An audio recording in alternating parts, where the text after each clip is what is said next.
এই যুবকেরা, সেদিন আমি ঢুকলাম সলিমুল্লাহ হলের ভিতরে, মাগরিবের নামাজ পড়তে ঢুকলাম।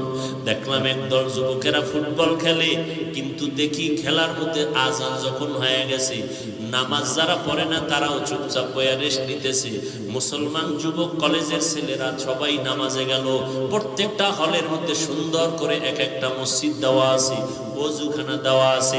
আমি যখন ঢুকলাম, অনেক ছাত্ররা আমাকে দেখা দৌড়াই আসছে। আমি তাড়াতাড়ি ঢুকে নামাজে দাঁড়াইলাম। নামাজের পরে পেছনে তাকায় দেখি যুবকদের অভাব নাই সলিমুল্লাহ হলের ভেতরে ঢাকায়। সবাই একটু হাতে মিলানোর জন্য, সাক্ষাতের জন্য হাত মিলায়। একটা যুবক হাতটা লাগায় কানের গোড়ায়, মুখটা লাগায়, কয় হুজুর আপনি দয়া করে আমারে মাফ করবেন, আমি বড় বেয়াদবি করেছি, আপনার বিরুদ্ধে বহু লেখালেখি করেছি ফেসবুকের ভেতরে, আমি জানতাম না, না বুঝিয়া উল্টা পাল্টা। এই যুবকের